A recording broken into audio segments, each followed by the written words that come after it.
On behalf of the House of European History, I would like to wish you a warm welcome, dear Vice President Verheyen, dear MEP Benifei, dear directors and colleagues of the European Cultural Foundation and of the European Council on Foreign Relations. Thank you very much, dear audience, for being here. Recently, I have read Charles Pépin's La Rencontre, une philosophie, a philosophy about the encounter. A real encounter, the author claims, is when the people who meet each other change through the encounter, when they let themselves be touched and moved by each other. European culture is a testament to such encounters. Its cultural heritage was shaped through centuries of exchanges created through traveling people, artists, ideas, architectural and artistic sketches, styles, fashions, and recipes. It is therefore not surprising that cultural transfer has been described as the operating system of European cultures. But while we can see how eager Europeans have been to learn from each other, to be inspired by each other, it was also in Europe that ideas were generated which eventually led to exclusion and persecution. The idea of a homogeneous nation-state based on ethnicity, language and religion was invented in Europe at the end of the 18th century and exported into the whole world. In the name of different ideologies, culture has been used to exclude, and it continues. Racism, anti-Semitism and other forms of exclusion continue to persist. Instead of accepting the intercultural hybrid nature of culture, or of language, or of religion or ethnicity, it is still often used to exclude, to discriminate, and to persecute. And although this has long existed, today we see an increasing and increasingly worrying trend to create in-groups and out-groups for political purposes, attempts sometimes labeled as culture wars. From history, as we can see in our museum, we should know better. We can see in our museum, we should know and we know where polarization, discrimination and coercion can lead. But we can also learn from history how differences have been overcome, how reconciliation has been ensured and how peaceful coexistence has been organized. We know these means as well. Democracy, pluralistic societies, human rights, multilateral cooperation, generations before us have developed a wealth of ideas.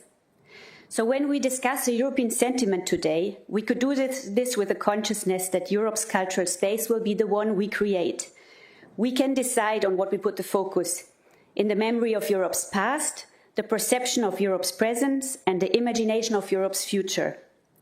We can either put the focus on conflict or on cooperation, on exclusion or on inclusion, or we can fight for equality, democracy, non-discrimination, mutual understanding, and the respect of human rights.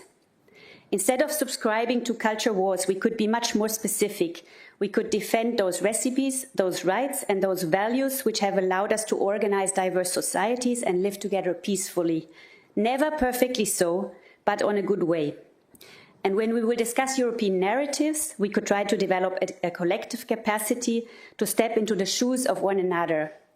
Culture, heritage, history are products of transfer, cross-fertilization and exchange. They are not fixed, immutable entities which should be put up against each other. They should not be mobilized to divide or stir up hatred.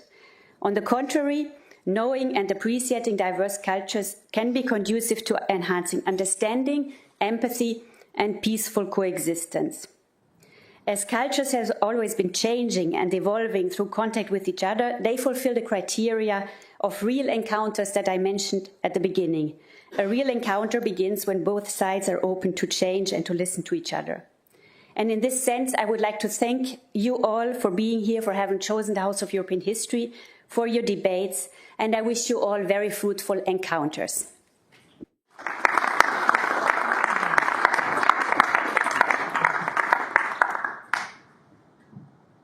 Thank you, Constanze. Thank you all for coming.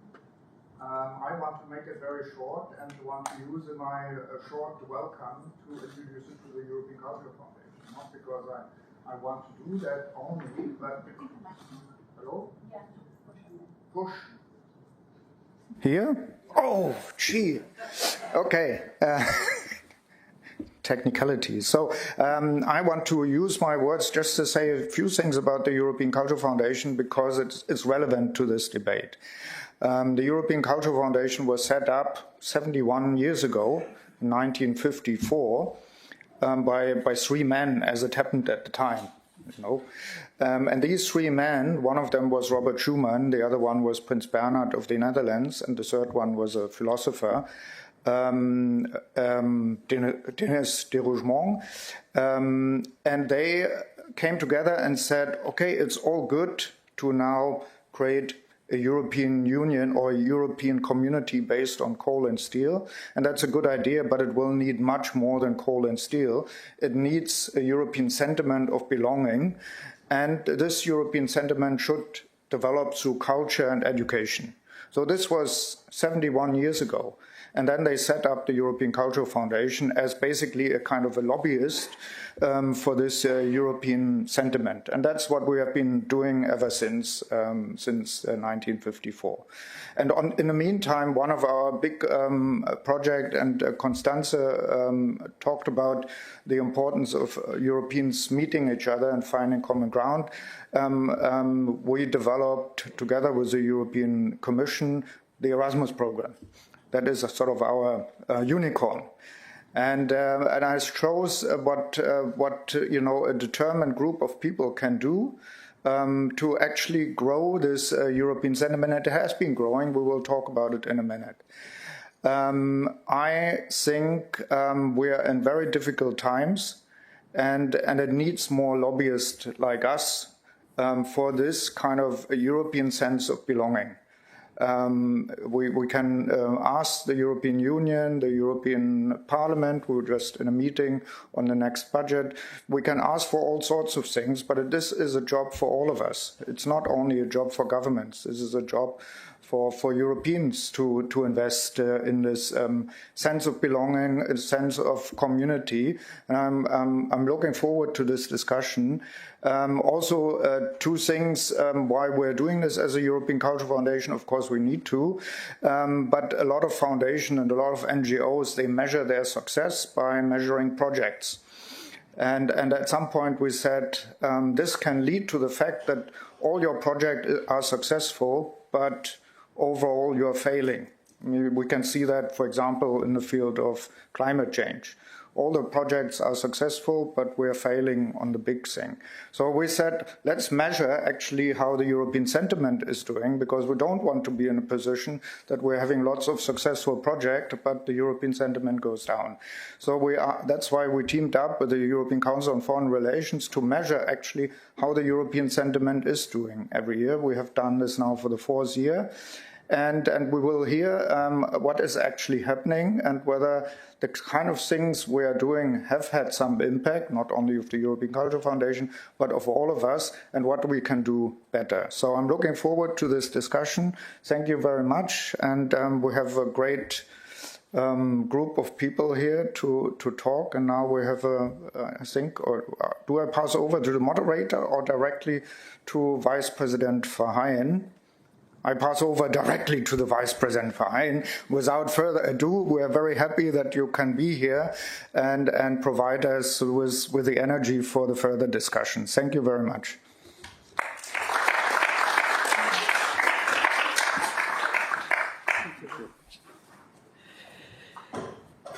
Yes, dear Constanze Itzel, dear André Wilkens, dear Mrs. Schwarz, dear colleagues, Zerka, so many faces I know already from the work we have done throughout all these years. Dear friends from the European Cultural Foundations, ladies and gentlemen, I'm thankful to be here with you at the launch of the European Sentiment Compass 2025. The Compass gives us a view into the predominant European mood and thus gives us an idea what topics to work on or where we need to communicate better, where we have to bring the soul, the sense of Europe closer to the people. We are gathered here at a time when Europe is once again being tested. Tested by wars at our borders, tested by storms in global geopolitics, tested by an erosion of trust in democracy and by cultural division that play out not only on our streets, but also on our screens. And while the world may currently be shaped by the political winds of Donald Trump and others like him, our message today must be clear. Europe stands firm. Europe is a reliable partner, and Europe is stronger when it acts with self-confidence, unity, and pride in its values. Standing here in the House of European History, we are reminded that our continent has always been shaped by both triumphs and trials. These walls tell the story of wars and reconciliations, of revolutions and renewals, of the courage to start again and to build something greater together. Europe's journey is not only written in treaties and institutions, but in the lives of millions who believed that peace and cooperation were worth striving for. It is in this spirit that we look to the future, aware of our past, proud of what we have achieved, and determined to carry our values forward into today's turbulent world. For decades, Europe has worked side by side with partners around the world, above all the United States. That cooperation has brought us stability, prosperity, and innovation.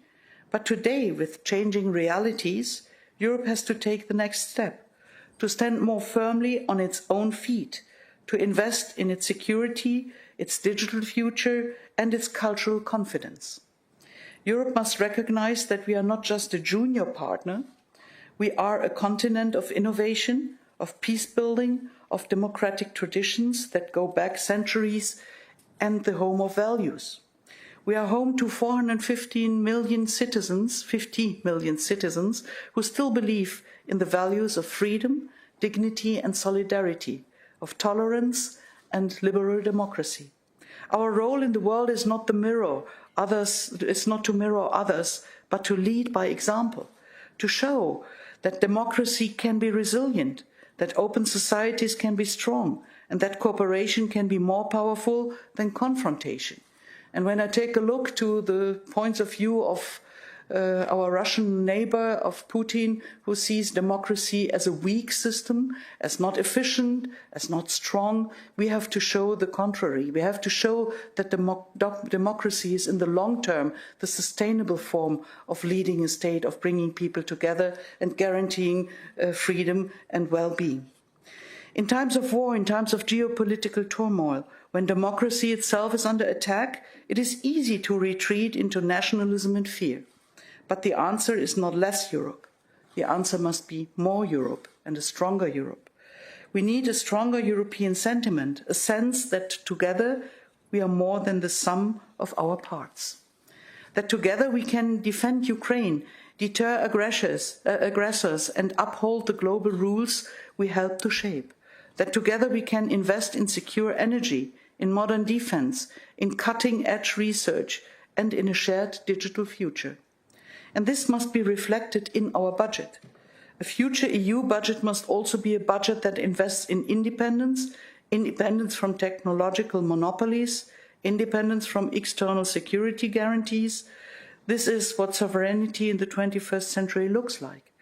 In Europe, if Europe wants to step up its game on the global stage, we must be decisive. We cannot wait for Washington, Beijing, or Moscow.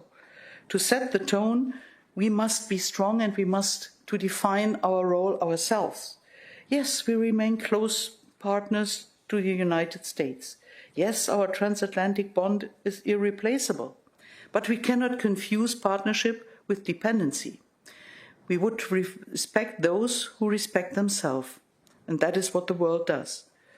And Europe must learn to speak with one voice, to protect confidence, to defend its interests, and to stand up when our values are at stake. But the threats we face are not only military or economic. They are also cultural and digital. Increasingly, we live in an online world where debates turn hostile, where polarization replaces dialogue, and where trust in democracy is corroded. We see in the United States how culture wars can divide entire societies. Only one opinion is tolerated, dissent is punished. But it is the strength of Europe that multiple points of view, that different positions are discussed in a real democratic discourse, and not just polarization and one opinion is the only right one, creating narratives that exclude other positions and other opinions. That is not the way we should deal with. The recent cancellation of Jimmy Kimmel's show is a vivid example. When even humor becomes politicized, freedom is hollowed out. And let us be clear, this culture war does not stop at the Atlantic. It seeps into Europe through the big social media platform we all use. Our answer must be rooted in our values. Everyone has the right to free speech, but that right ends when it violates the rights and dignity of others. Europe must insist on a digital sphere that protects both freedom and responsibility. We must invest in European platforms, in media literacy, in rules that prevent manipulation and disinformation, and we must ensure that our rules, namely the DSA and the DMA, are upheld, because it guarantees or tries to guarantee a fair balance also on the internet.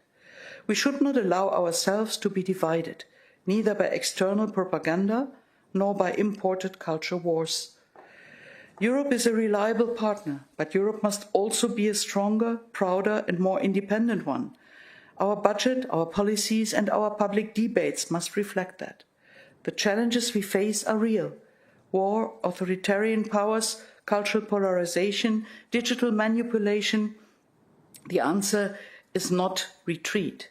The answer is to stand taller, to be more decisive, to embrace more Europe, not less. Because only united, only confident, only true to our values can Europe continue to be what the world needs, a partner for peace, a defender of democracy, and a beacon of hope in troubled times.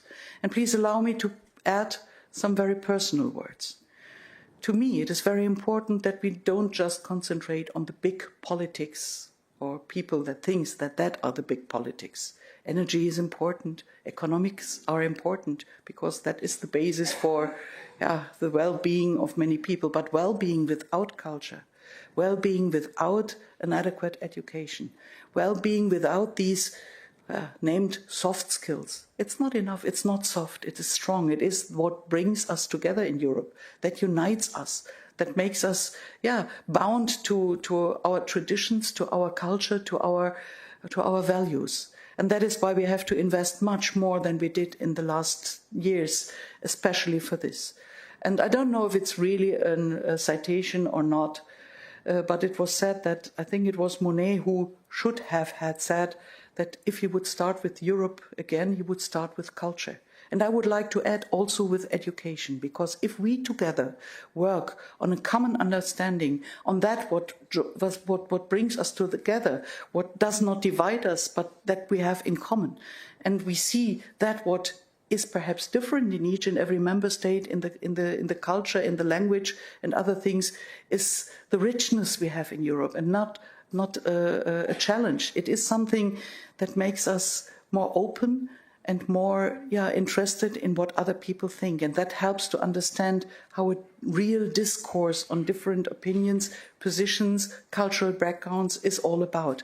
Respect, accepting that also there might be a dissent.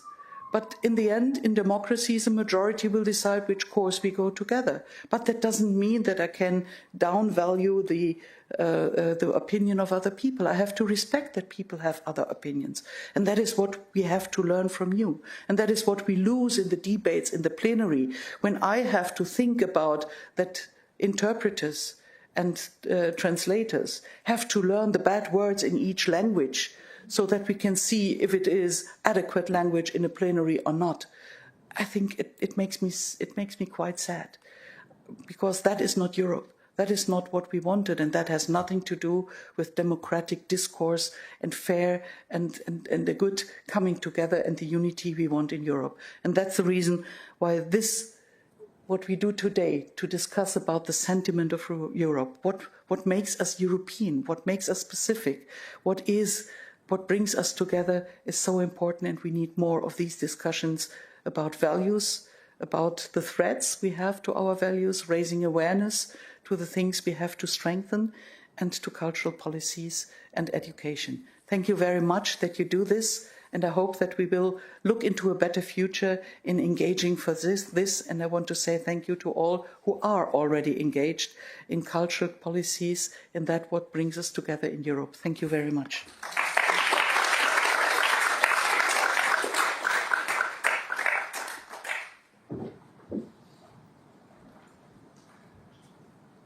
Thank you, Madam President, for this message of urgency, which is exactly what we need right now.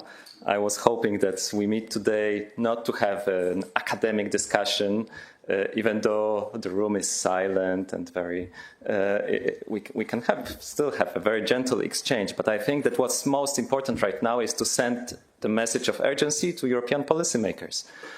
And listen, I need to have a switcher for the slides, I think. I don't have it. Maybe, okay. So listen, many Europeans are asking themselves what exactly is happening in the transatlantic relations today, ever since the US President Donald Trump returned to the White House. There is surely a tension, but is it chiefly about security, about trade, or both? So my strong belief is that it's something, and this is what today's publication is about, that what is happening between Europe and Trump's America today is much more broader, more serious, and not just about policy. It's a culture war, one where what's at stake are European values and identity. And paradoxically, Europe has good cards to fight it, if only it wanted. That culture war plays out on two levels. So there is something which we could call a front stage, whereby Trump's America is seeking to shift the ideological center of gravity of Europe's politics. It is doing this by supporting ideological allies across the continent, or it's also doing it by actively shaping a discussion about what the West, liberty, freedom of speech, and democracy should be about. Can I have so we saw it. We saw it, for example, in J.D. Vance's speech in Munich, or we saw it as well when President Donald Trump supported one of the candidates in the Polish presidential election, who eventually won. This is Karol Nawrocki, who won the election. And since the margin was quite narrow, this was one of the important factors which allowed Nawrocki to win. But there is also a deeper and subtler fight which is taking place in the background. Can I please have the next slide, or the switcher itself, whereby the US administration is actively casting Europe as a subordinate, naive, and strategically immature actor, undermining European sense of self. So the tariff dispute, the NATO summit, the Ukraine peace talks at which Europeans are absent, all of those instances are about policy, but they are also occasions to humiliate Europe. And we have heard a lot over the summer about this humiliation. But those humiliations often come through images and language. For example, the enduring image from the summer is the one of Ursula von der Leyen standing next to the US president, smiling with thumbs up. Similarly, what we remember from the NATO summit is probably the Secretary General Mark Rutte and his flattering messages towards Donald Trump, as well as him calling the US president a daddy.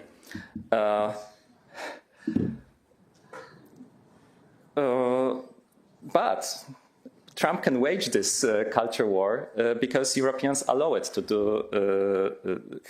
to do so. And the paradox, as I mentioned, is that Europe has strong cards. European sentiment is strong, and Europe has tools with which it could already respond to Donald Trump's America. It does not have to develop plenty of new tools in order to prepare for that. And by the way, by European sentiment, I mean people's sense of belonging to a shared space, facing the same future. So it's not just what Europeans feel about Europe, but also how European they feel. And you can look at or try to assess where we are with the European sentiment in various ways. For me, one of the simplest way is to use Eurobarometer data on whether people trust the European Union. There were periods around the Eurozone crisis and later when the prevailing sentiment across Europe was the one of distrust towards the European Union. But over the past years, we can see that there is a stable majority of Europeans who say they trust the EU, and this year this trust has reached its highest level since 2007. Of course, the picture is not uniform and uniformly rosy across the entire EU27. There are countries like Greece, Czech Republic, Cyprus, France, Slovenia, where plenty of people distrust the EU. But if you look at the broader picture, it's one where majorities in most countries say they feel attached to Europe and the EU, say they trust the European Union and that they feel European. And what is more, our own polls conducted by ECFR and others, by some other organizations, they show that people increasingly look at EU through a different prism, not just as a market, not just as a trading house, but actually as an actor who has this political and geopolitical mission. So they have rising expectations towards the European Union. And in this sense, this should offer European leaders a springboard. But leaders struggle, and I fully understand why. So domestically, parties of the liberal center are often tempted to veer to the right because they don't want to lose their voters. Internationally, most governments in the EU prefer to appease Donald Trump because they have various real or imagined dependencies on the US, and also because perhaps many of them hope that they can simply wait Donald Trump out. In the publication which you'll see today, you will notice that although all the countries in the European Union are part of this culture war waged by Donald Trump against Europe, they can play quite different roles in that culture war. So there are countries who help Donald Trump spread the ideological messages which are favorable for him, but also there are countries, and actually one country, Denmark, who are actively showing Europe a way out. During the discussion, I very much hope that we can, in the spirit of this message of urgency, discuss policy implications for European leaders. And there are plenty of challenges that they will need to provide an answer to. So, for example, whether to block algorithms of social media, what to do about further purchases of military equipment from the US, further purchases of energy, things like that. But let me finish with one message, which I think, I hope will resonate and which I consider as crucial. And this is that I strongly believe that a Europe that is that stands up to those pressures from the US president and who shows that it realizes there are values it needs to defend, even if it leads to tense relationship. I strongly believe that this is also a Europe that can preserve a strong transatlantic bond and can become a strong and reliable partner of America. So it's not about burning the bridges, but actually becoming a peer in the transatlantic relationship and not a subordinate. So thanks a lot. I'm not sure whether the next speaker is already here with us. Yes? So since I know that you don't have much time, I'll let you have your speech and then we move to the panel. Thank you.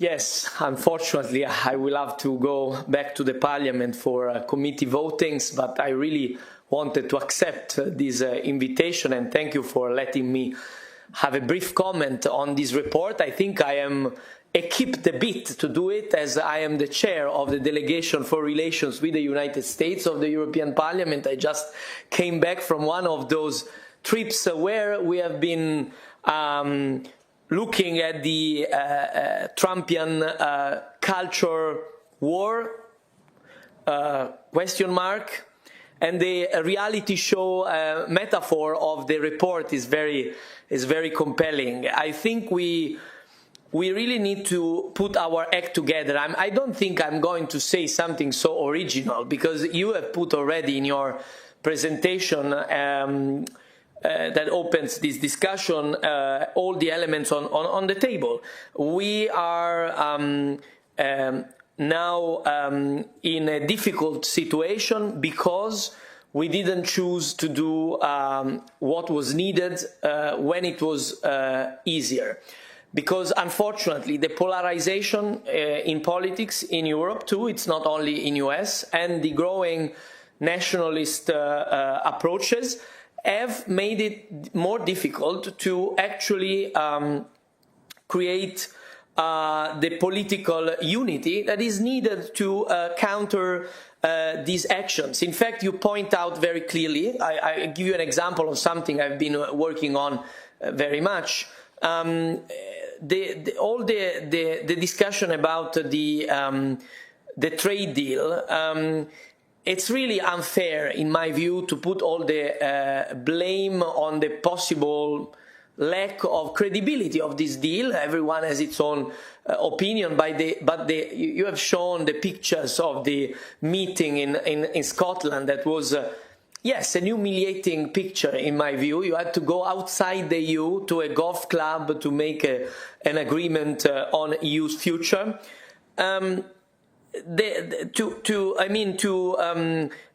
Try to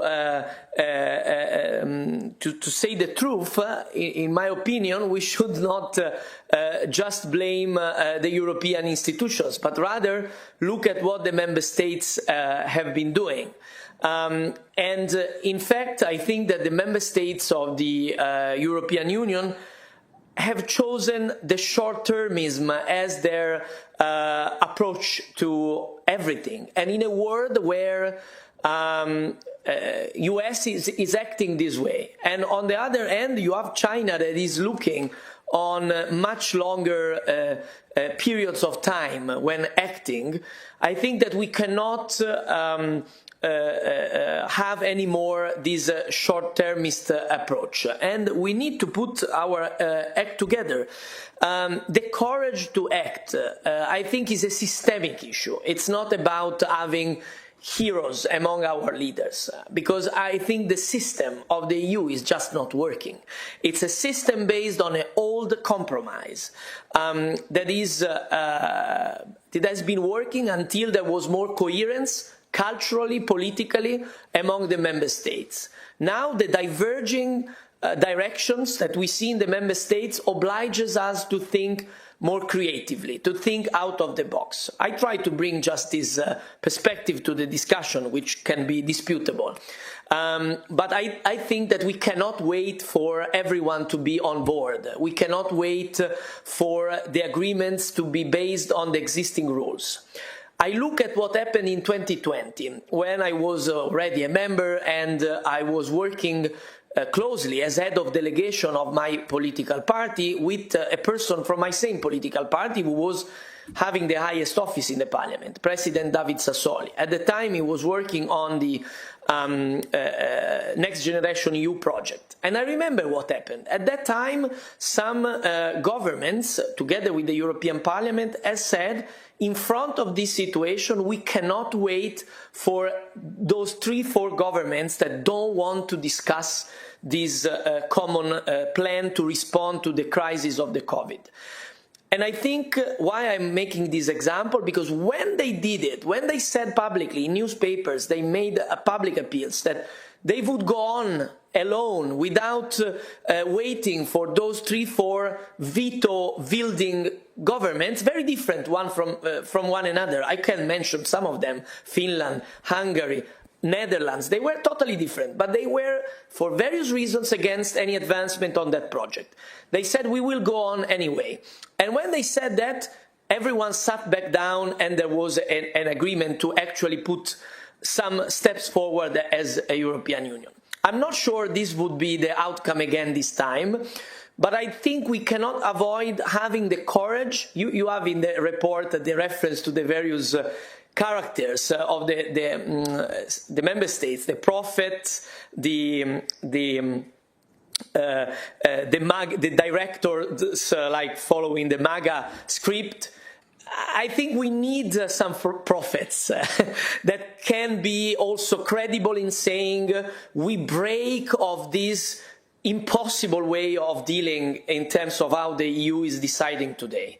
I think we need to discuss this. And in fact, I'm going back now to the Parliament to discuss in the Constitutional Affairs Committee about exactly this topic, how we can break free of veto blocking each discussions and decisions in EU. How can we stand in front of the US? I was on the threats and the issues and the complications of the complicated transatlantic relations that you also explained very well. I have to say, to conclude, that I get that also, again, from my experience now in this role representing the Parliament in the dialogue with the US, because I was told a few times when I explained that we were ready to do this and that on the trade agreement. In the end, the answer was, but we know there are a few of your governments that will stop all of this action. We know it. So your idea of countermeasures, it's fake. We don't believe that. They were frank with me, and they were right. You have seen what happened. And I insist, it cannot be blamed on Europe, on the European institutions. It's a systemic issue on how we think of our future as European peoples, as European member states, as part of the world of today, a world that has changed very much in a short time. And obviously the work on culture, on understanding, on finding common ways of doing things and understanding each other is very important. So I think that doing this discussion in a place of culture with cultural institutions is very important, because it's a very political thing. It has been framed with a kind of cultural metaphor, I would say, but it's very political, but I think it's very linked also to where we go in terms of narrative, of public discourse, of culture. So thank you for asking me to give a little thoughts after this report presentation, and have a great panel. I will go back to the Parliament trying to fight on this. We will see what happens. Thank you very much.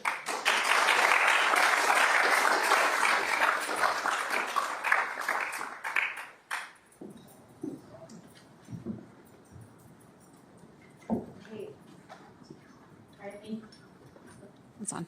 It's on? Yes, okay. Thank you very much to MEPs Benifei and Verheyen for being here.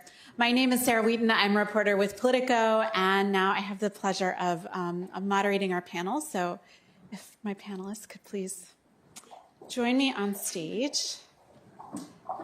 And as they get settled, we are going to try, and I'm going to sit down. Yeah, okay. Can just sit willy-nilly here. All right.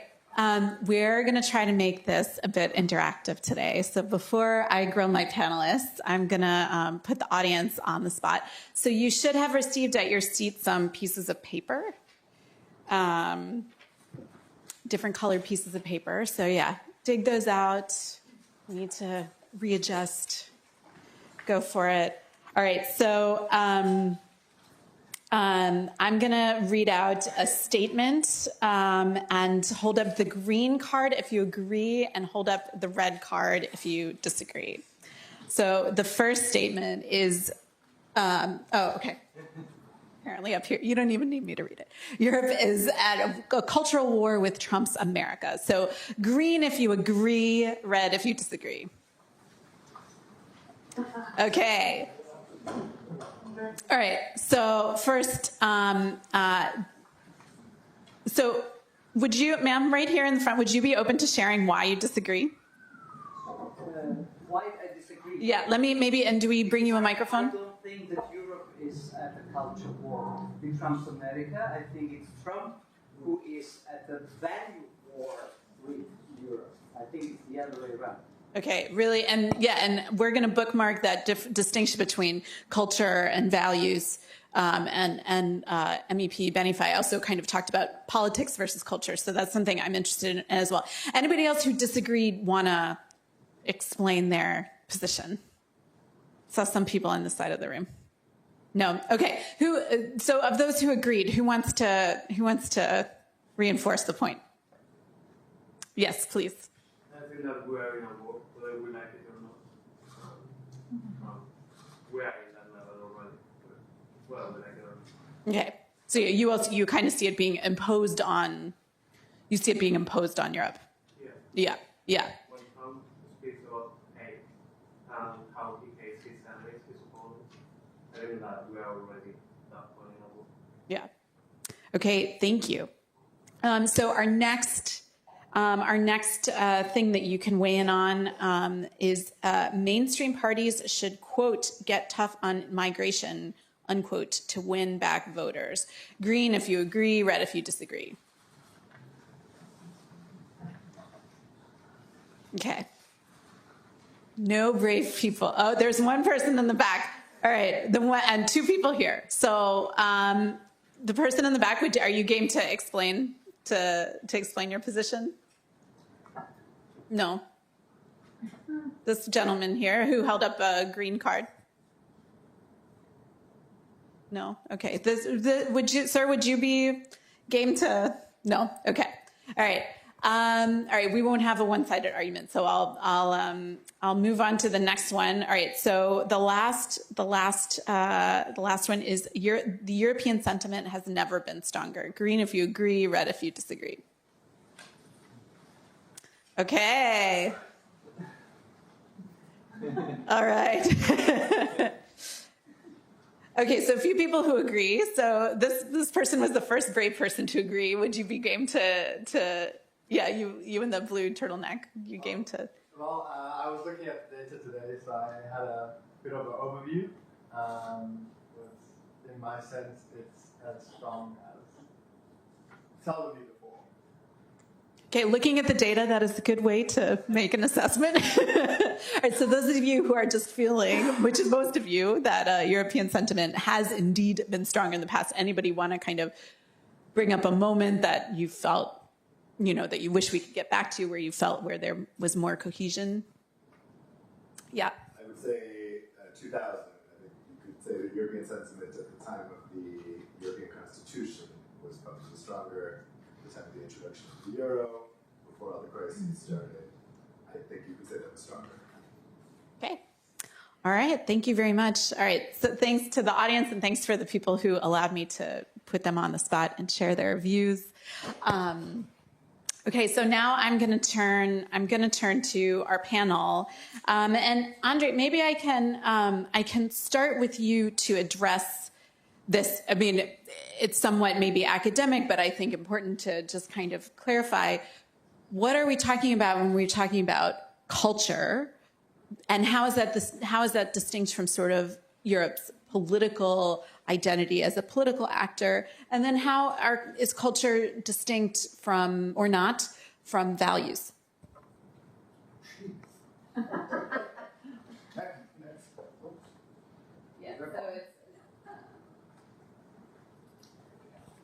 So all the big questions up front. I mean, I think probably is a question for all of us to discuss. But when I talk about what we're doing at the European Cultural Foundation, we look at a culture as a very broad definition. It's not just a question of arts and museums, and of course it's all of these things.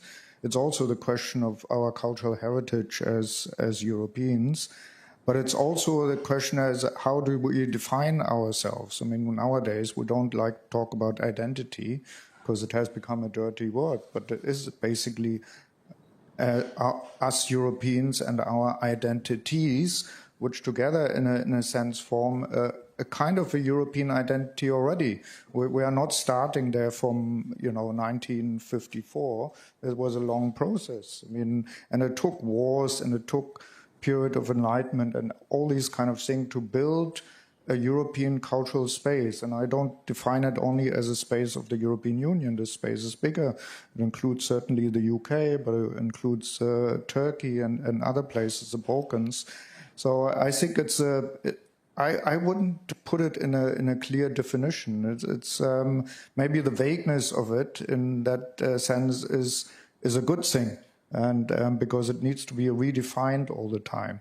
So I don't want to say get out of this, but I think when we look at and coming also with a personal story, I come from East Berlin, so I lived already in a dictatorship, and I was glad to get out. And for me, Europe, in this very vague definition, as I could see, was a miracle, was the perfect space. I looked over it from my apartment in East Berlin over the wall and saw everything on the other side in West Berlin being Europe and being wonderful. And for me, that was values, that was pop music, rock and roll, coolness, freedom to travel, freedom of speech, all these things bundled together. And in a way, when we talk also here about narratives, I think maybe at least it has worked for me, but I think we need to bundle a number of these things together and not only have this definition and talk about, now we need to talk about values, now we need to talk about democracy, and now we need to talk about arts. This is what defines us all together as Europeans. And actually, many of us were in a workshop on the next EU budget. And in a way, the European Union has tried to put some of these things together in what they call now Agora EU. It's not only culture and Creative Europe, it's also media, it's also support to civil society. I think it is more of a definition. Sometimes I say it's actually a kind of a European sentiment budget, what they have put together.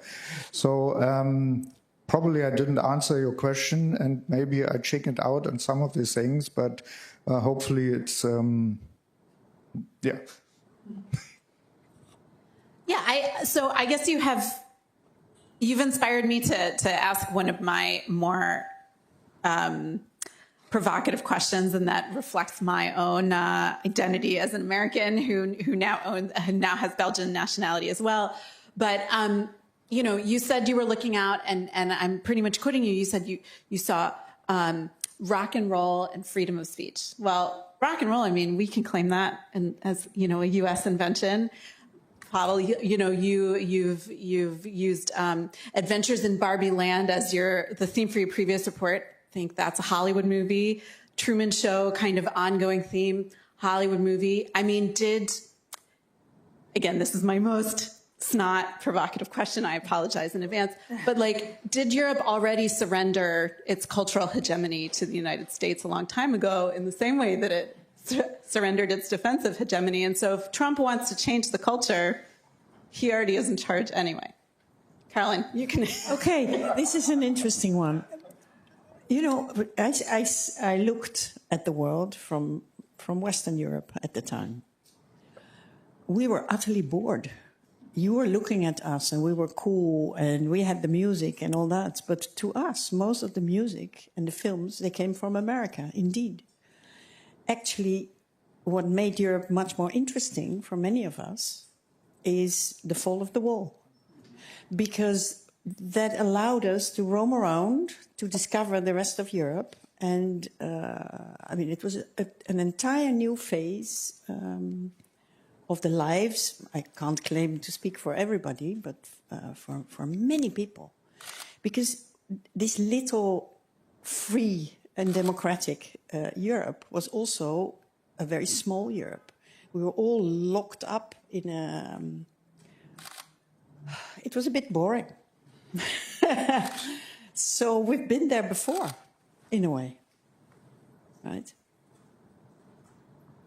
Pawel, I invoked your movie references, so if you wanna weigh in on that. So listen, tell me. Those who have the time to read until the end of today's publication will read also in the concluding part that I believe that today's Hollywood would never make a movie like Truman Show, because it's a film about the value of individual freedom, about courage of going against the established what is supposed to be the normalcy, and in a way, the Truman Show embodies a dangerous element from the perspective of the MAGA ideology, and but in a way, so it was also provocative from our side to use the Truman Show as a metaphor for Europe's situation today. And to say that actually in today's world, it's Europe who should embody the spirit of Truman. But at the same time, I agree with you that the metaphors that are available on the market are largely American. That's why it works so well when you use Barbie as a metaphor or Truman Show as a metaphor, compared to taking the winner of Cannes Festival, who probably is not viewed by so many people. And this already shows to you that that Donald Trump, if he wants to fight a culture war, which for me is mostly about the most dangerous element of it, is the one where he tries to shape a completely different debate about what freedom, democracy should be about. He has plenty of room for it because we, Europeans and Americans, we are part of the same cultural sphere. And of course, there are plenty of elements in which the Americas are interconnected as well. So people in Argentina and Brazil, together with those in the US and Canada. But I think, and you will be able to tell me that it's kind of different, that cultural community, to the one which is formed with the two sides of the Atlantic. Yeah, I think that's fair to say. But there's I don't want to be one of those moderators who hijacks the discussion. So, but yeah, I mean, you still have a persistent Latin American culture that is lasting in the U.S. But I'm sure that some of the MAGA people would say that that's an issue. On the other hand, we see more cultural similarities in some ways among the Latin American community because they remain kind of devout Catholics by and large, and so they're embracing a more traditional culture in that respect. But André, you wanted to come in. No, but I think this is a big trauma because, I mean, the US used to be our best friend. So, and now we are attacked by our best friend. And, you know, we had rock and roll in common, we had freedom in common, we had all sorts of things in common. Now your best friend is beating up on you and he's bullying you. And that's, you know, we could say we're used to this from Putin, and we're used to it from other places, but not from the US, and that makes it really difficult to react. I mean, how do you react? You're kind of first where you're, and I think we're still partly paralyzed by that, because we don't know. I mean, how can you actually, you know, fight back? This is your friend. So it's difficult.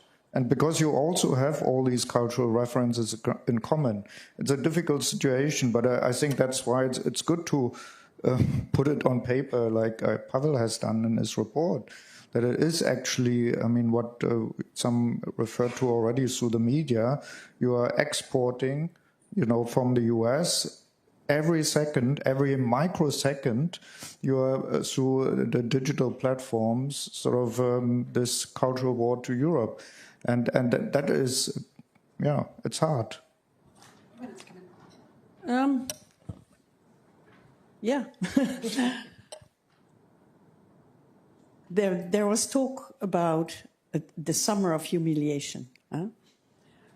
And I actually quite disagree with it. I think this picture was horrible with the thumbs up. And Sabine Verheyen, kudos to her that she didn't do it. But she, just because she was a civil servant, she wasn't making any statement. Yes, but we are very good at self-flagellation. I think we go too far again. Everybody gets smashed on the head. I think Donald Trump, what keeps him away at night is not Europe, it's not Russia, it's China. He doesn't want to fight China. He wants to isolate it. He wants to cut it short. And he's trying to build a big camp against China. He thinks his allies, America's long-term allies, belong in that camp, and he just shoves them in. That includes Europe. He's not very nice to us. He is trying to vassalize us.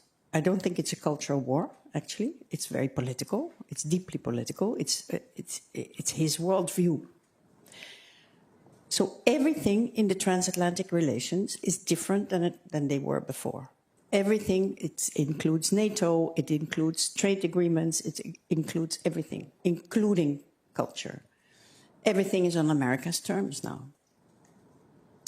He's very nice to people who are sitting on the fence, to countries that are sitting, leaders sitting on the fence.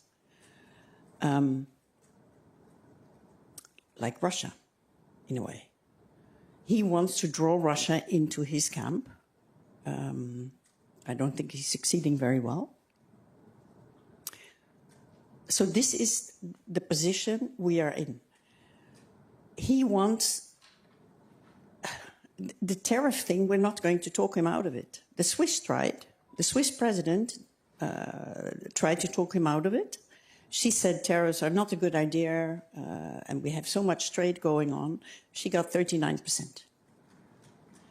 I'm 100% sure if Ursula von der Leyen would have done the same, telling him, Donald, this is a bad idea.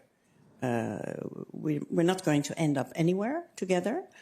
And she would have come home with 39%. She would not be in her position anymore, I'm sure. And you can say Switzerland is small and the EU is very big. But look at what happened with India. They did the same thing. They tried to talk him out of it. And they said, we don't want this. India got even more than Switzerland. And so again, Trump is not succeeding very well because he drove, just like he drove Russia straight into Chinese arms. He's driving India into China's arms. So I think it is very good that on this trade issue, which was not about trade, it was about Ukraine. Huh? I mean, we didn't have a choice. We should not be too naive either. How much room for maneuver did we have with the trade deal? So I think it is okay. We got 15%, or the Americans got 15%, rather. And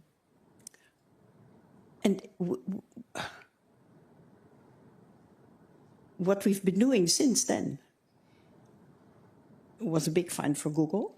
It was not shouted from the roofs. There were no press conferences. I'm not in the press rooms anymore, but I noticed it was quiet. It was not like Nelly Cruz at the time or Vestager. It was a big controversy here in Brussels. Yeah, I know. The lack of press conference. Yes, yeah. I know. But so, okay, no, don't make a big statement so that it doesn't end up in the American big media, which it didn't in the end, or hardly.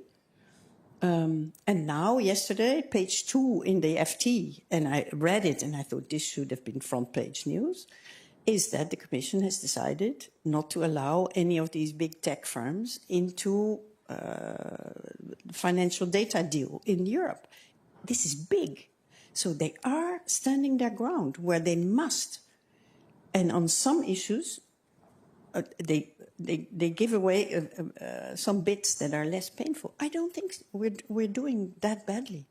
And again, if he chases everybody out, chases everybody away, including Russia and India and Lord knows who will follow, he might need us even more. I don't think we're doing that badly. It's great that Caroline is with us. And yeah, I wanted to discuss this trade deal because it's an interesting but also a very difficult case study. I wouldn't want to also position myself as a researcher who is criticizing everyone. It's so easy to criticize. You shouldn't have done it. And but I think that you can distinguish various elements in what the EU and other leaders are doing, which are fine, and those which are less fine. So first, I understand that Europe might have had no choice but to buy time because there were other priorities like war in Ukraine, where we simply could not afford the chaos. So that's what Ursula von der Leyen said in her State of the Union address. Picture the house. Should we have behaved differently? Also, she could not have behaved differently because she had not support of the member states. It's easy to put all the blame on her, whereas the 27 leaders are hiding in the shadow, and most of them had no guts to actually do anything else. There were some countries, though, who were saying we should at least threaten countermeasures. But for me, the problem comes when you send a message to the European and the global public that that's fine. We should smile and put thumbs up. I remember, Sarah, you had a conversation with Arantxa Gonzalez, which you published recently, and when she said that the message she read from it was that might is right. And that's an important message for the rest of the world, that Europe is not standing up for certain values in international trade, but actually accepts that word of might is right. In her State of the Union address, Ursula von der Leyen didn't have to defend this deal as the best one and look at other countries they usually got worse conditions. She could have framed it differently, saying that, yeah, this is imperfect. Our relations with the US are, in general, imperfect right now. We are working on it, but we couldn't have had a better deal than the one that we got. I think that if she talked about it differently, the message to the European and the global public would be different. And yes, I acknowledge the fact that Europe is doing some stuff which is interesting and which looks as if it was putting its acts together. And not just European institutions who are able to find Google, despite initial news that they were not doing this because of some commissioners. I see also that some countries whom I wouldn't expect to shift their attitude, like Portugal. Portugal, just a couple of days ago, decided not to change its plan to purchase American F-35 fighter jets, and in return, instead of it, they will be buying the French Rafale. For a country which is so Atlanticist like Portugal, that's a huge thing.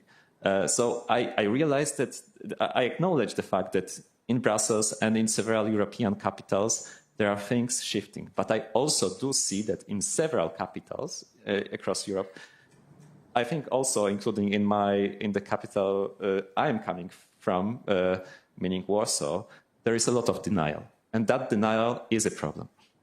I think you have, the trade example is really interesting, and your arguments help suss out this distinction between politics and values and culture. So Europe might have been able to, on tech points, as you said, uphold its values. It managed to, at least politically, probably get the best deal out of any, by acting somewhat cohesively politically, be able to get the best deal of any kind of similar bloc. But it hurt the European cultural ego to do it. And that's where, so as you can see, I'm sort of fascinated by this academic distinction among these three things. I want to bring something in the news, bring something in from the news. Pawel, so you say that Vice President J.D. Vance's Munich Security Conference speech, where he attacked Europe for banning a speech that it doesn't like by calling it hate speech, you said that this was his declaration of the culture war.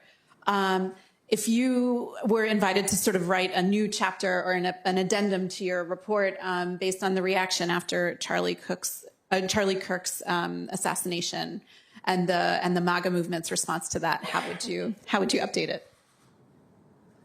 Yeah, it's a difficult one. But I felt like it's what we have seen over the past few weeks was a confirmation of the severity of the situation and of the importance that ideology and values plays in politics, both inside the US, but it can easily also affect the transatlantic relations as well.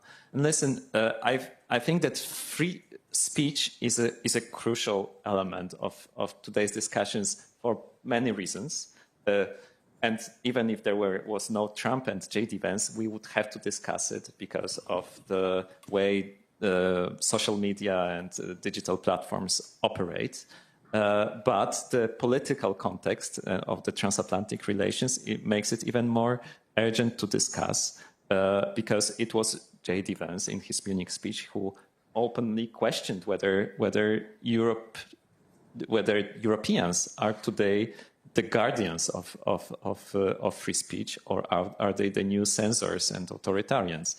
And it's so much problematic for me on several levels. So the US president himself is clearly not defending free speech for me, but it doesn't mean that his argument about Europe having a free speech problem is not having many fans in Europe, because some of the countries like Britain or Germany are indeed having very strange freedom of speech laws. And also the context of COVID and the war in Ukraine, where certain things were simply not welcome in the public debate.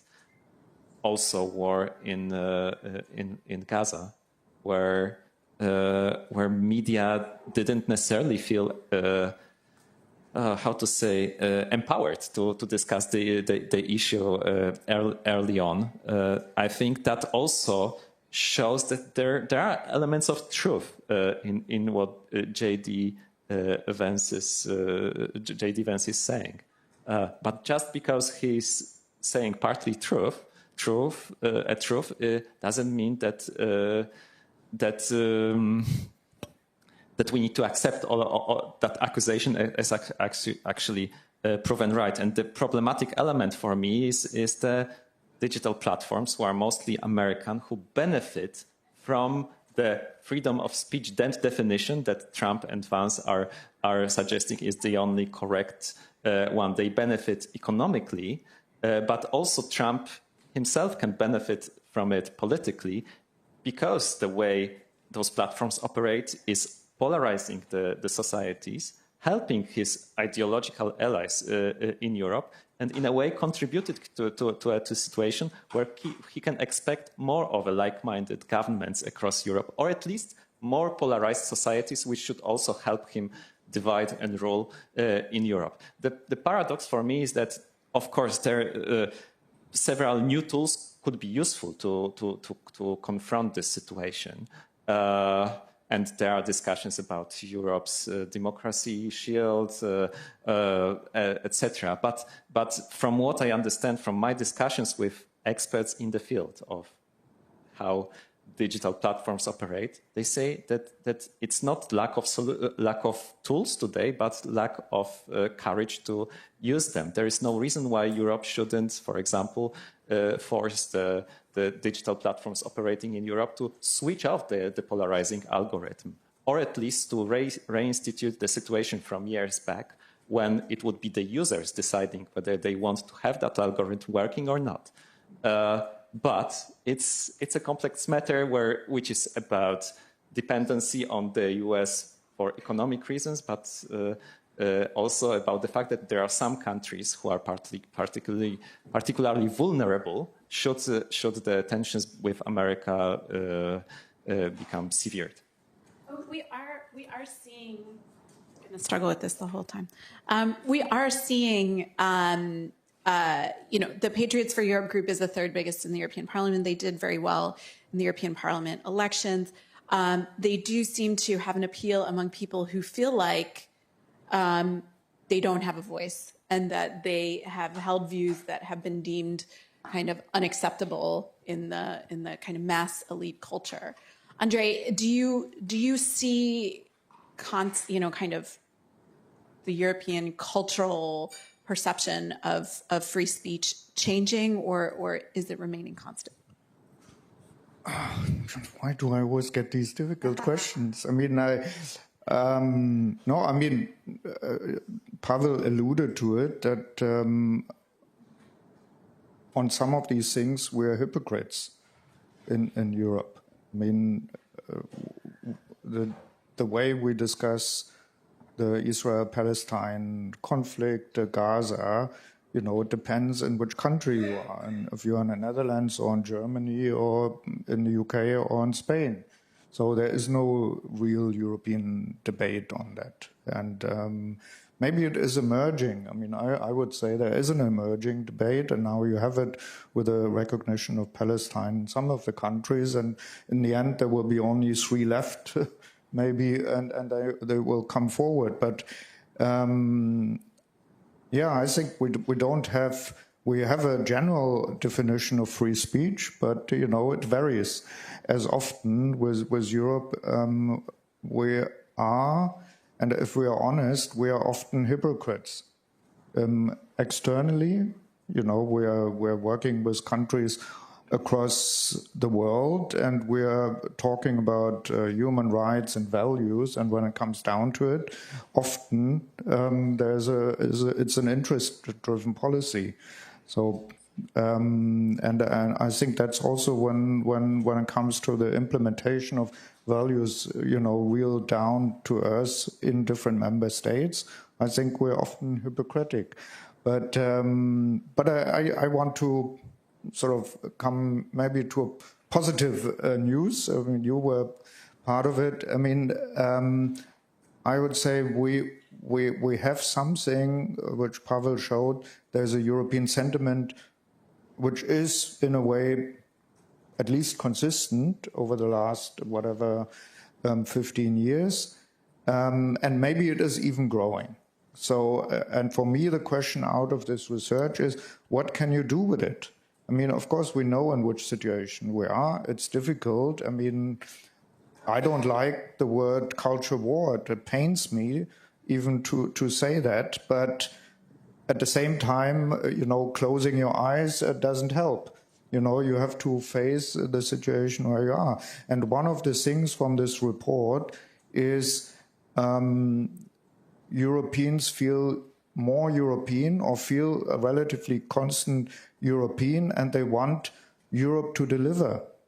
They want Europe to be stronger in the world. They want to have opinions on things like deliver also on Ukraine, on Palestine, but also on energy security, on digital platforms and so on. So in a way, let's use that. Let's use that notion. When politicians go around and now have to discuss the next budget, this should be an argument saying, look, there are Europeans out there, and they actually are the majority who still believe in this structure. And I actually think it is a relatively modern structure of governance in the world. I mean, look at Trump and Putin. These are old-fashioned capitalist, imperialist structures. So we have a relatively modern structure. We should be making something of it. So, I know that I'm trying to turn this into a sort of a positive debate, but I think, let's look at this report, let's look at the findings and say, how can we work with it? And how can we also strengthen this European dimension, this European sentiment through investing in culture, but also digital platforms, because I know, yes, we legislate, we are the masters on legislation, but if we legislate and don't have anything ourselves, what do we do? You know, maybe we go back to analog, and maybe that's a good thing for our minds. But you know, I think we need to have also digital media platforms, digital media, and we can't only legislate. I said that in an article. We can't legislate ourselves out of a war. So, but I want to take the positive element of this report and say, you know, we can't only define ourselves in relations to the US. We have to find our own agenda, and we can build on this European sentiment which is there, and take it as an argument for more investment in it through the things which matter. So that's for me, you know, the conclusion I would like to take out of the European sentiment. I want to take it to the policymakers when we talk about the budget, when they talk about the next cultural compass, when they talk about investments in digital policy. I think you have a good point. I think for years and years and years, people wrote PhDs. I think it's the most popular PhD subject in all universities, the democratic deficit. You know, I think it is evaporating at the moment. People in Europe, because of the threat outside, the threats, it's plural rather, they're fearful, they feel vulnerable, and they seek protection, and they want Europe to be a nest. And they know that their own government cannot really protect them on most issues, so they turn to Europe. There's another figure in the Eurobarometer. There's a question that since the 1980s, they always ask every 6 months, is membership a good thing for your country? In the mid-2000s, it was like 52%, which is not very high, you know. Is membership a good thing for your country? 52%. But most of the remaining 48% was don't know. It was not, no, it's not a good thing. It's don't know. It's like, what is this EU? Or, oh, I thought it was just a market, you know. And now, so it was 52% thought it was a good thing 20 years ago. Now it's 73%. It's never been higher. That tells you something. And I think people are still not very happy with the way the EU functions. Nobody knows it, you know. And I can say this because I didn't know it either, because before I came to Brussels, and I read Foreign Affairs, I read the New York Times, you know. You think you're a woman of the world, but you have no clue what the difference is between the Council and the Commission. I think for most citizens, it's still the same thing. You hardly get anything at school, which is a scandal in my view. So they're not very happy still with the European Union, but I think they're much happier to be in it and not outside. Iceland is going to have a referendum on membership again. You know, 10 years ago, they slammed the door because they didn't like our fisheries policy. I mean, good for, it's up to them. But now they feel a little bit alone out there. Viktor Orban actually held a very interesting speech in Switzerland a while ago, saying, I know that you hate Europe. You know, it was a far-right audience, which is really far-right in Switzerland. I know you hate the EU, and I hate the EU too. And Brussels is even worse than Moscow during the Soviet days. And I know everything about it and so on. But I'm not going out.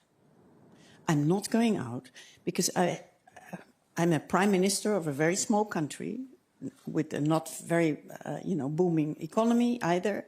So at least I have a say in all the decisions that are taken in Brussels. If I go out and I'm just outside, I will also have to follow those rules. Look at Switzerland, look at Norway, look at all the other countries. So at least I have a say. And I can do the same in NATO. I can block Sweden from membership for an entire year without explaining even once why I'm against it, because he never did. So it is a feeling of, it is even with the populists, they're not talking about exits any longer. Remember 10 years ago, They also wanted to have exit referendums and so on. I don't hear this anymore. Marine Le Pen doesn't want to leave the Eurozone any longer. Geert Wilders is totally quiet on this. So instead, they want to change Brussels from the inside. And some of this we have heard about earlier. So all these things are doing something to Europe. It's changing Europe in a fundamental way. We're not discussing fishing quota and chemical directives anymore that people cannot identify with. We're discussing defense, we're discussing health. All these holy national issues are suddenly on the European table. People understand. They don't know the technical ins and outs, but they know what is being debated, and they understand why. So I think the public is much further in this, in a way, than national leaders who take all those decisions, who are still afraid of the Euroscepticism and so on. I think they have to wake up. The skeptics are even very active in Brussels, and to a certain extent you can say it is, I mean, it's not my club, but it is good that they're not just railing against Brussels from national capitals, but they do it, they fight in Brussels. I mean, that's what you call opposition, no? Indeed, yeah. You've pointed out a really fascinating a fascinating kind of dichotomy where, on the one hand, as you said, we're talking about giving Brussels new competences on health, on defense, and yet we're expecting around the council table, you know, the sort of Euro-skeptical, Euro-critical leaders to grow. It could create more debate, but it can also create gridlock, which we're seeing hurt, you know, lower views about democracy, on both sides of the Atlantic. Pawel.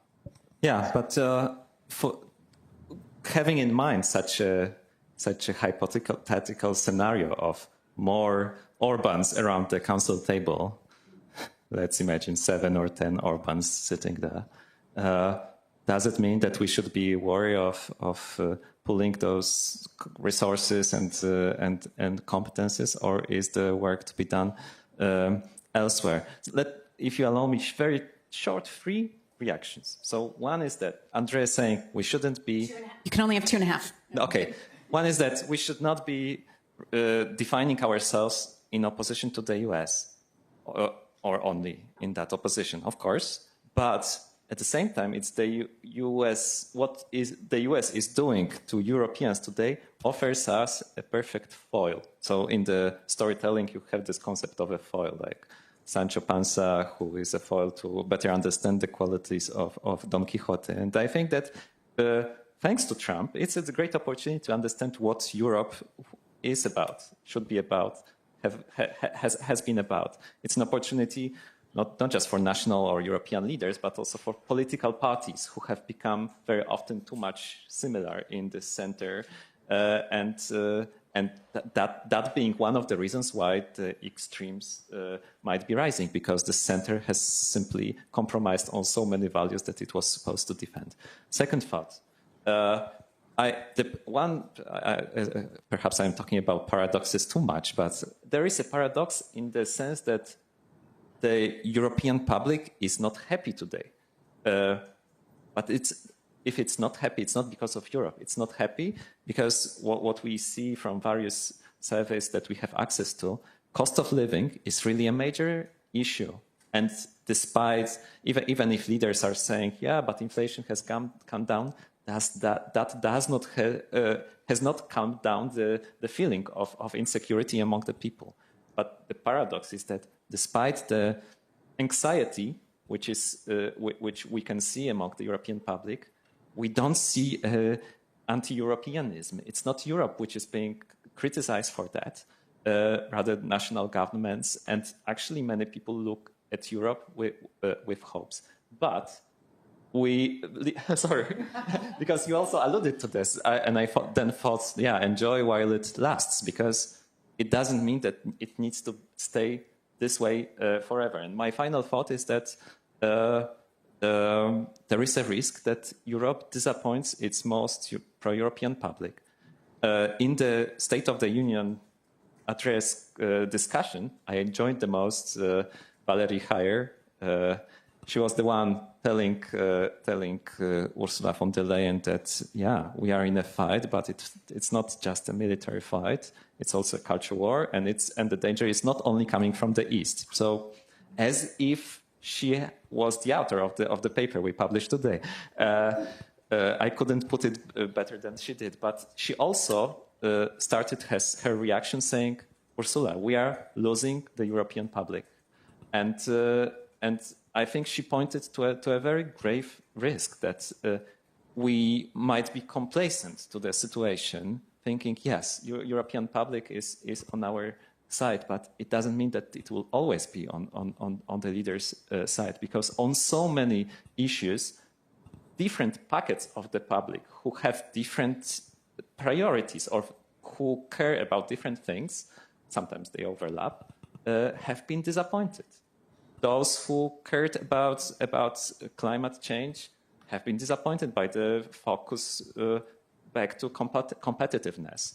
Those who care about Gaza and Palestine have been disappointed by inaction on the part of Europe in general. It doesn't mean that European institutions are here to blame, but it's very easy to blame them as well.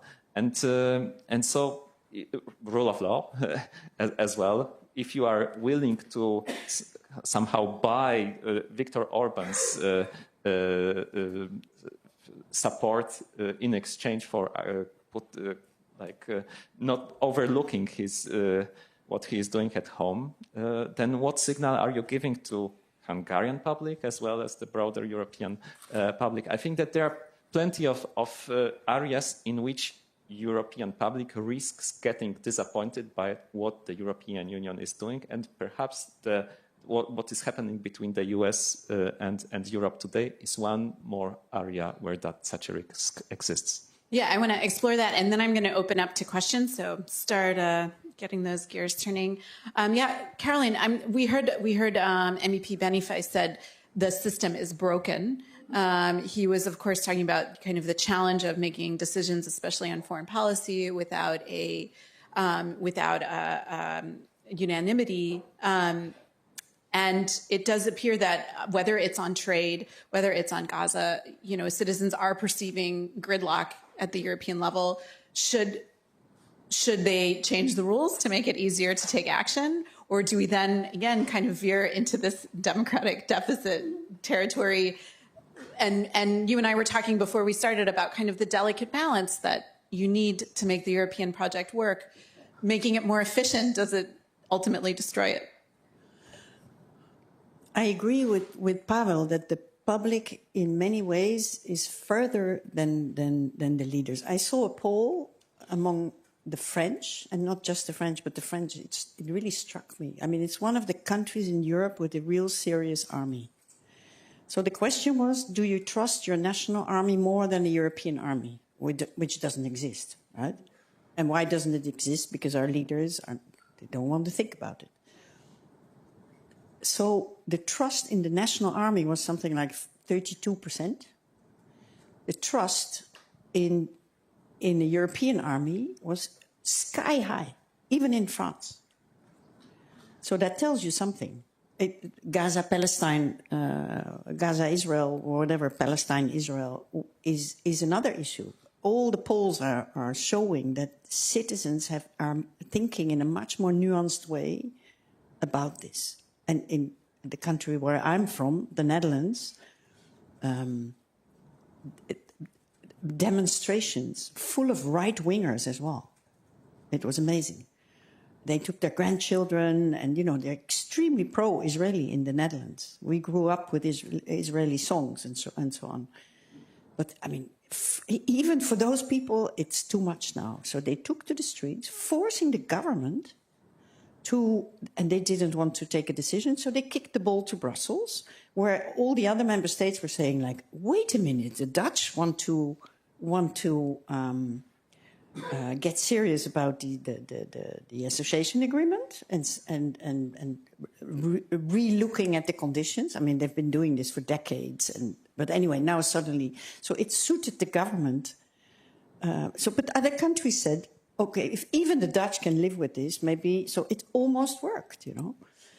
So I think the public in many ways is much further. But what I don't think the public has a precise idea about, you know, how democracy should be changed in Europe, while it is changing enormously, in my view. You know, we used to have these discussions between people who were for the more communautaire, the European way of, you know, if you make a subject European, you do it completely and you involve all the institutions that we set up for this, you know. Or you're doing it totally intergovernmentally, like foreign policy, where Parliament has nothing to say, basically. It's just capitals, and that's why we never seem to be able to move on the Middle East, for instance. So now we see emerging sort of a mix of the two, whereby the member states on very sensitive, important issues, I mentioned defense and security and healthcare, they understand that they have to make this European, but they don't want to. They hate the European Parliament. They don't want the Parliament alongside. So, and they need the Commission. So they work together with the Commission. So they ask the Commission to prepare all kinds of proposals and play a role, completely bypassing Parliament. It's very interesting that Parliament is now going to court, for instance, and I'm really curious what will come out. So, just to give context, they're basically suing the Commission over bypassing them on defense spending. Yes, and they should sue the member states as well, in a way. You know, I mean, to a certain extent, you can understand that these issues are so sensitive that member states have trouble handing over, because that's what they would be doing. You know, they would be just one voice among many on these issues. They can control their national parliament, but not the European Parliament. And they know it, and they want to postpone it. But this cannot last forever, of course. So in that sense, I think, yes, European democracy has to change. It has to be either you do it in a European way, or you don't, right? Hey, are there any questions from the floor? Dave here. And do we have microphones that we're... We need steel too, at least. Yeah, we share.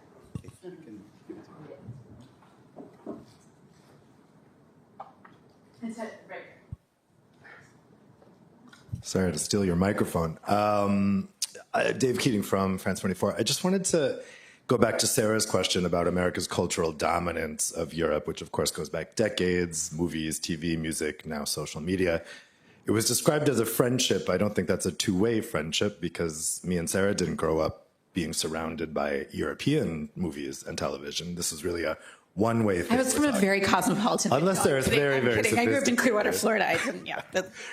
So, I mean, you know, Europe does not feature in the U.S. cultural space. So with that in mind, Pawel, I wonder if you think there's a connection between the cultural dominance of America over Europe and the willingness of Europeans to accept the humiliation that they endured this summer. When we think about that photo that's so difficult to see for Europeans, and yet, you know, average people outside the Brussels bubble didn't really care very much about that. India was brought up, and how India, another large federation with many different languages and many different cultures, India didn't accept a surrender trade deal, and that's because the people of India would not have accepted that. Modi would have been in trouble. Why is it that our European leaders are not in trouble with Europeans, and do you think it's connected to how owned this continent is culturally by the United States?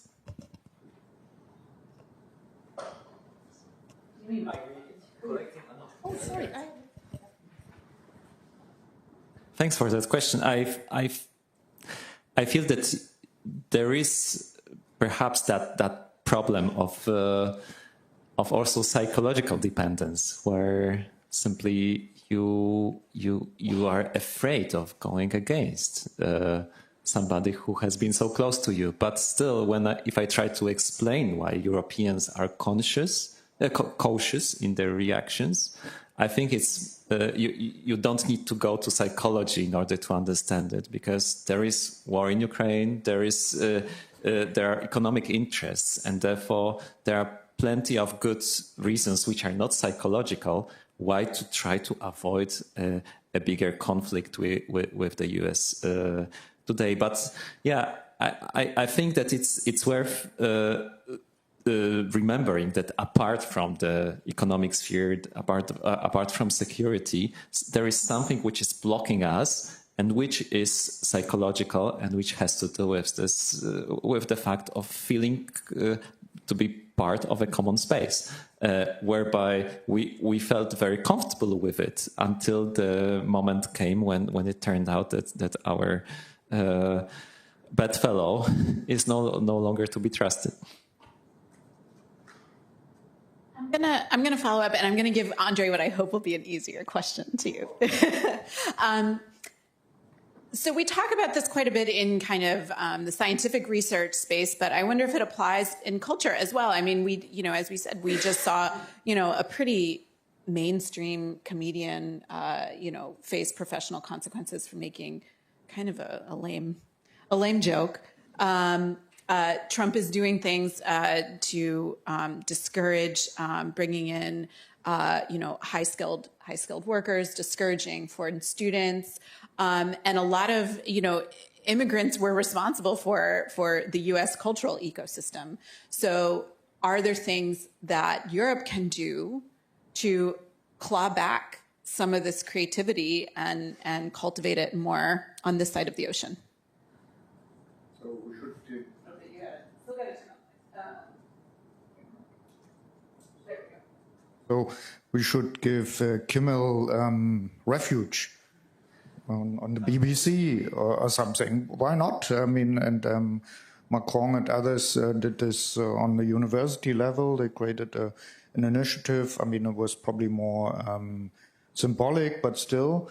I think in a way these are the kind of things you can think about in terms of being proactive. And what I meant is with the US, I mean, I don't want to only look at the US. I want to look at us and say, okay, what does it mean for us now? What can we do? What can we actually proactively do rather than reactive all the time? That's the thing. And I mean, but looking at reactive things, I mean, okay. There is a European movie industry. I think, even it's strange that Netflix actually has been a big promoter of it. But I mean, there is an increasing movie, music, and whatever we heard today. Also, the figures are up on all sorts of European productions. Maybe that has something to do with the fact that we don't want to watch only Hollywood productions anymore and so on. So I think we should take that as an opportunity and maybe also more proactively, maybe there is a kind of a new European movement. And as you say, Caroline, maybe the Europeans are further ahead than their governments. And maybe this is the last battle for national relevance in a changing system where Europeans asking for more Europe. Maybe you can see it like that. And, how can you empower then these Europeans, also culturally, in this sort of new dimension of taking over Europe to a certain extent? Because, I mean, it is still much defined through the national prism. So I also would like to ask all of you here, what can we actually proactively do to use a certain, to use the positive elements of this European sentiment compass in terms of there is a stable, and you pointed out in terms of, the support for the European Union, which is amazing. I mean, I remember we just a few years ago had Brexit and you had Nexit being discussed, and now I was just in Iceland over the summer, and there they are really preparing for first referendum. They know it's very difficult because they have to change the constitution, and they are now going through this. Iceland, which did this whole process 25 years ago and decided, no, that's not for us. And now they want to join the European Union. It's amazing. So, I mean, and maybe an additional thing which you hear when you talk sometimes to people in sort of Central Asia and other places, they see Europe as an expanding empire. And then you have to explain to them, look, we are not really an empire, and, you know, it's all voluntary. But for them, they look at the map, and for the last 30 years, this thing has been growing, while the place where they have been living has been shrinking. You know, the Soviet Union has shrunk, and now there are all sorts of different places. And the only place in the world which is expanding in a way is Europe. So they look at this as a real, in a way, success story in empire building. So, and of course, you have to explain this is not really the case, and but you know, to a certain extent, you can also see, you know, that's also in a way positive news when you look at the world and people consider what you are doing as a positive thing in terms of countries voluntarily, even including Iceland, which has how many 400,000 people or less, now wants to join the European Union and even give up on a lot of these fishing rights which they had in the past. I think it's and of course we have the whole East, the Balkans. Oh no, okay, let's not start with the Balkans. That is another discussion. We had that last night, how difficult it is when you look at also the hypocrite European Union dealing with the Balkans. But let's keep that for another discussion. We have Snežka here who could maybe say a few words about that, because when we want to deliver to European and want to be honest with ourselves, it is actually an act. Maybe Snežka, you want to say something on that? Oh, sorry. You're really reading my mind. You felt it coming. Snežka Kvadrik-Mihailović, I'm the Secretary General of Europa Nostra, proud partner of the European Cultural Foundation and the Culture Action Europe in promoting the cultural deal for Europe, or European deal for culture. So, you know, I have been listening with great interest this discussion, and I would like, you know, I have one question and then indeed one comment from somebody who was born in Belgrade, the capital city of a country which doesn't exist anymore. And when you yourself, so I'll first start with a question, because all the time, and I don't know whether it is also a little bit my background in law, and so we love the definitions, and so all the time I was thinking, what exactly is your definition of European sentiment? Is it the warm sentiment toward European institutions?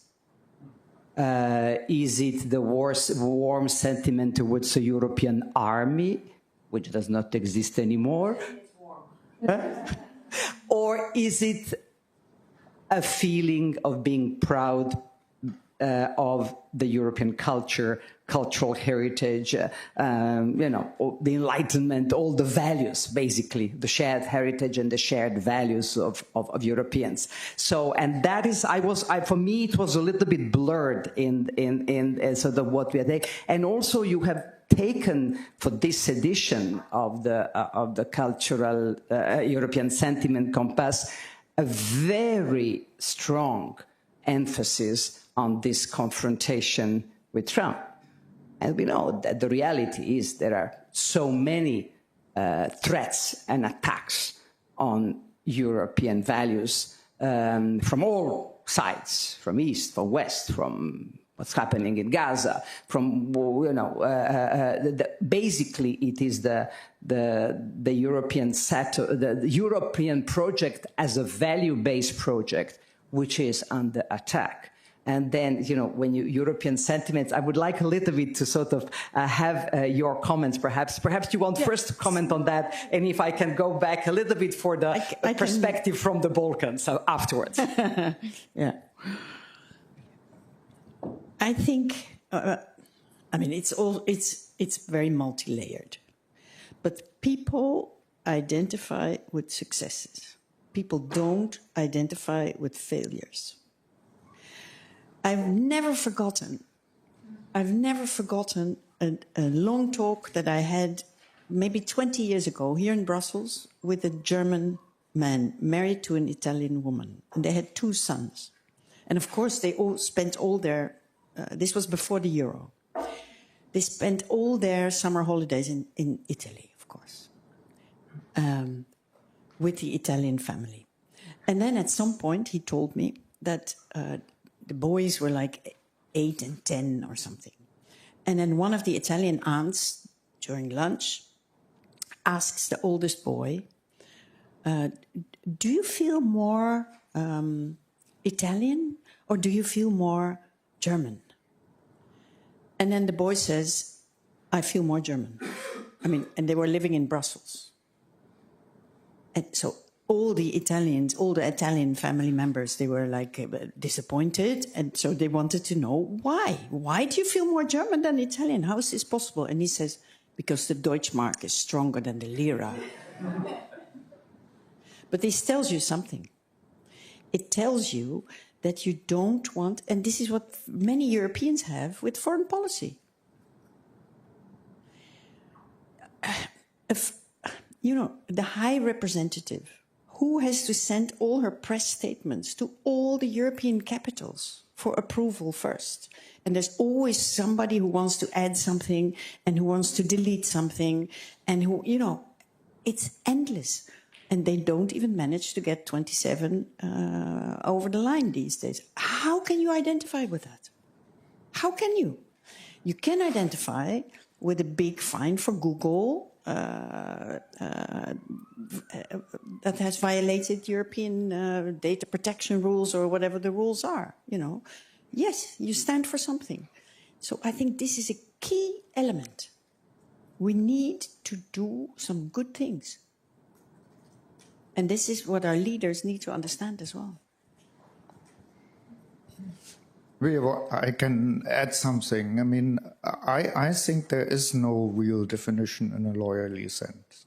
I think it, you know, it is a very different thing. For me as a East German, sort of Europe was almost salvation, you know, getting out of this, you know, boring place into this exciting Europe. And I didn't just want to go to West Germany, which was, okay, maybe a little bit more exciting than East Germany, but not the kind of excitement I was looking for. So that's my story. Then you have a different story, which includes maybe looking towards the East, and it's a mix of different things, including, of course, heritage and architecture, Eurovision, all sorts of things. It's a mixed. It's a sort of and that's okay. I think it's beautiful. I mean, if I had to define myself as a German, I wouldn't say it's, well, the Deutschmark is gone. So, but I wouldn't say, well, maybe it is partly football, you know, but it's not doing very well. So when we talk about success, but it's also a mixture of things, and I can't even put it totally down to something. It has something to do with Berlin. Yeah, I don't know. You know, also a lot of things I don't like about the Germans, but still, you know, here I am. And so on. So I think but in the end, these are things which develop, and the question is then, do you feel something for this thing or not? And, you know, even in being critical with it is a feeling.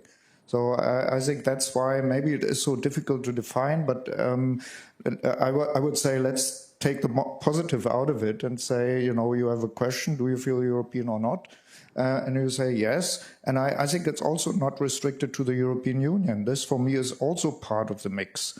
And yeah, so I was in Iceland recently, as I said. I think it's great that Iceland is part of Europe, and so on.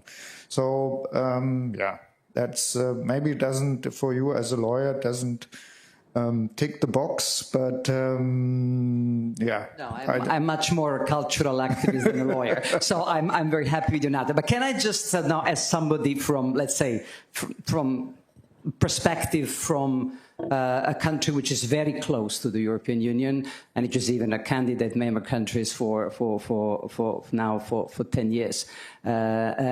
So you have deliberately decided for this compass to focus on the member states. And I would like to make a plea that for next edition, you also open up for the candidate member states. And that would be very interesting to see also what is the European sentiments in the candidate member states. And for sure, in Ukraine, the European sentiment, not only culturally, but also politically, because the support that Ukraine is getting, I mean, could get more, but at least getting some support is getting.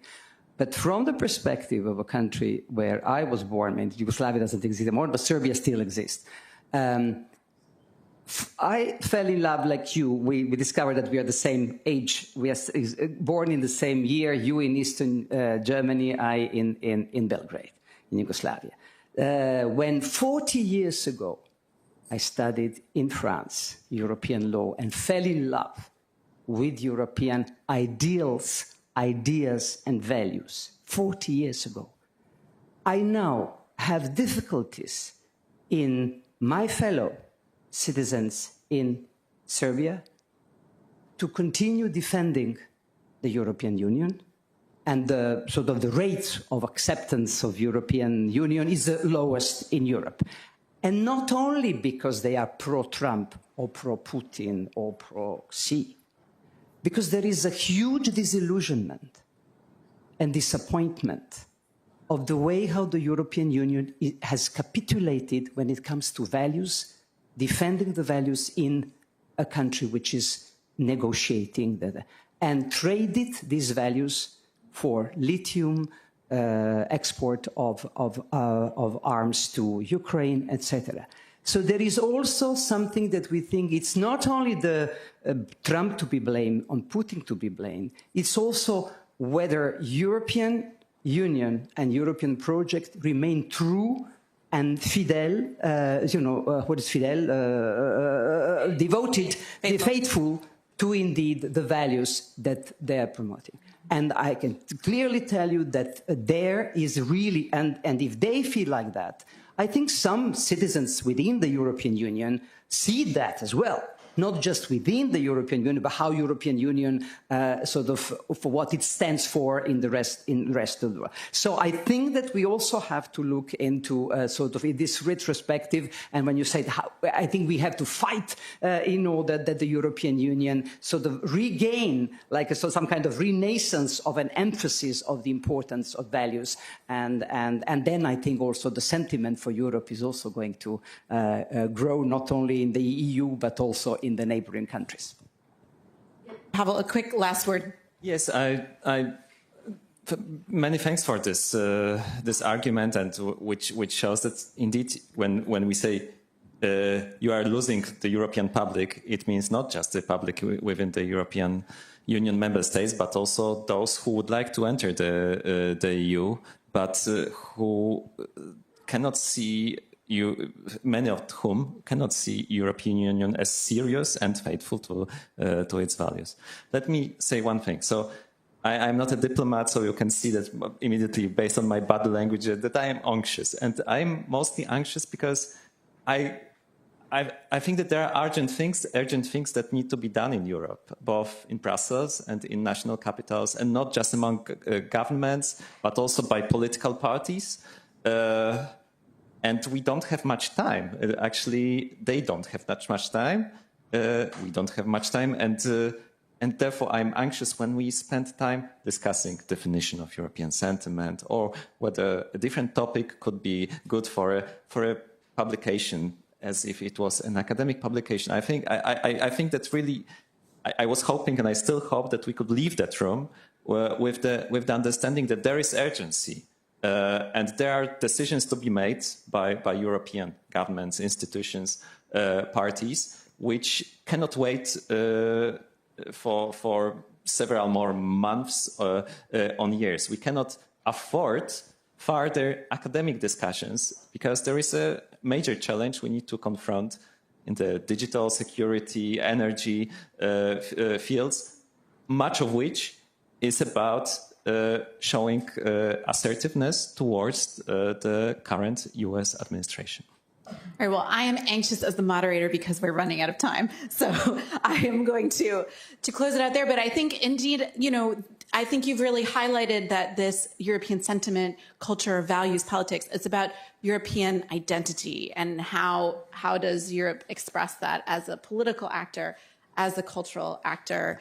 It's through holding true to its values, and the current political situation, geopolitical situation, is seeming to make it more difficult than ever, and this will kind of be a period of trial to see if Europe can emerge stronger or weaker through it. So, with that, thanks to my panelists, thanks to ECFR for hosting in the European House of Culture, European Cultural Foundation. I'm Sarah Wheaton with Politico. We made it through a whole discussion about European culture without bringing up the song contest. So let's toast to that outside.